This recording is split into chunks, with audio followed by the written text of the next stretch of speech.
सांगली जिल्हा द्राक्ष, ऊस, हळद पिकांसाठी प्रसिद्ध आहे.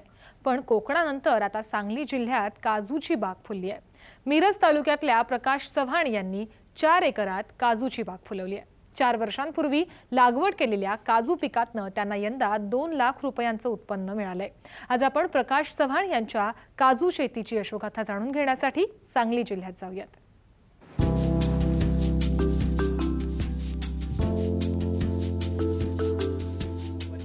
सांगली जिल्ह्यात मिरज तालुक्यातील भोसे इथल्या प्रकाश चव्हाण यांनी आपला वैद्यकीय व्यवसाय सांभाळून शेतीत विविध प्रयोग करतायत. मिरज पंढरपूर रस्त्यावर दंडोबा डोंगराच्या पायथ्याशी त्यांची 11 एकर शेती आहे. BMS पूर्ण झाल्यानंतर चव्हाण गेल्या 20 वर्षांपासून भोसे इथं प्रॅक्टिस करतायत. 4 एकरात त्यांनी डाळिंबाची लागवडही केली होती. मात्र रोग आणि किडींच्या प्रादुर्भावामुळे डाळिंबाचं उत्पादन परवडत नव्हतं. त्यामुळे त्यांनी 4 एकरमध्ये काजू लागवडीचा धाडसी निर्णय घेतला.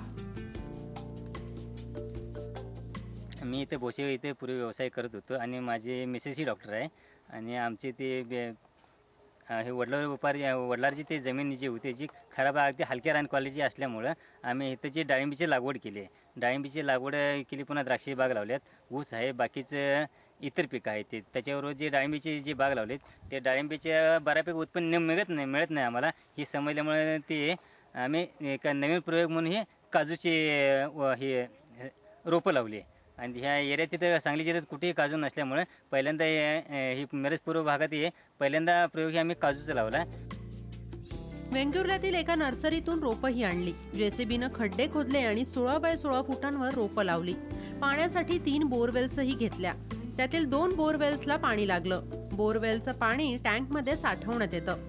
तसंच शेततळंही घेण्यात आलंय. ठिबकद्वारे काजूला पाणी देण्यात येतं. काजूसाठी रासायनिक खतांचा फारसा वापर केला नाहीये.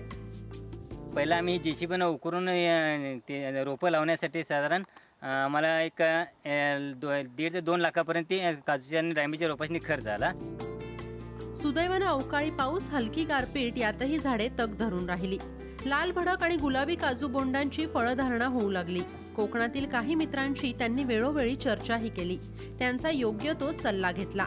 फळं पक्व होतील तशी ती गळूनही पडू लागली. दररोज फळं संकलित करून मोठा साठा केला जातो. विक्रीयोग्य काजू तयार करण्यासाठी ब्रॉयलर्स कटर आणि ओव्हन यंत्र घेतली गेली. ओव्हनमधील तापमान अभ्यासाअंती निश्चित करण्यात आलं. पहिल्यांदा आम्हाला साधारण 3ऱ्या वर्षी जे उत्पन्न निघाले, साधारण झाडाला 1 किलो होईल एवढा बी निघाला. 1 किलो बी निघाला. तर ह्या वर्षी आत्ता साधारण 2 ते 3 किलो बी निघाल अशी अपेक्षा आहे. आता समोर या झाडाला फळं ती चांगली आहेत आणि खाली पिकूनही पडलेली आहेत चांगली, आणि ते आम्ही फळं आता सगळं गोळा करून ठेवण्याचं काम चालू आहे. पण साधारण 3ऱ्या वर्षी जे काजूचं उत्पन्न निघालं साधारण आम्हाला 7 क्विंटल बी निघाले. साधारण त्याचे एक 70,000 रुपये बी झालं. आणि ह्या वर्षी डबल होत असल्यामुळे प्रत्येक वर्षाला जी वाढ जादा असल्यामुळे त्याचं पीकही जादा आहे. ते झाड मोठं होईल जसं होईल तसं त्याचं उत्पन्न जादा वाढते. आणि अगदी बरेच वर्ष चालण्यासारखं ही झाड असल्यामुळे साधारण ह्याचं झाडाचं वय साधारण 100 वर्ष आहे. त्यामुळे ह्याचे प्रत्येक वर्षाला जसं झाड मोठं होईल तसे उत्पन्न वाढते या झाडाची. लागवड केल्यानंतर 3ऱ्या वर्षी उत्पादन मिळालं. यंदा 2 टन काजू उत्पादनाची त्यांना अपेक्षा आहे. पहिल्या प्रतीच्या काजूस प्रति किलो 500, दुसऱ्या प्रतीच्या काजूस 450 आणि तिसऱ्या प्रतीला 400 रुपये दर मिळालाय. बहुतांश विक्री भोसे आणि पंचक्रोशीत किराणा दुकानांमधून झालीय. दर्जा आणि चव पाहता या काजूला चांगली मागणी वाढलेली आहे. काजू विक्रीतून 2 लाख रुपयांचं उत्पन्न यावेळी त्यांना मिळणार आहे. आम्ही ह्यात काजूचा 3 क्वालिटी केल्या. एक तुकडा, पकडी आणि अखंड काजू.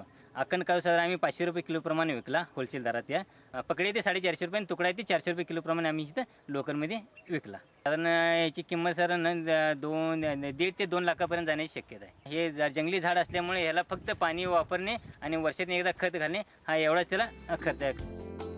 दिवसेंदिवस हवामान बदलामुळे पिकांचं मोठं नुकसान होताना आपल्याला दिसतंय. रोगराई, अवकाळी पाऊस आणि पाणी टंचाई यामध्ये तग धरणाऱ्या पिकांची सध्या गरज आहे. चव्हाण यांच्याप्रमाणे कमी खर्चात चांगलं उत्पादन देणाऱ्या काजूची लागवड केल्यास त्यांनाही आर्थिक लाभ होईल. विजय पाटीलसह ब्युरो रिपोर्ट, साम TV, सांगली.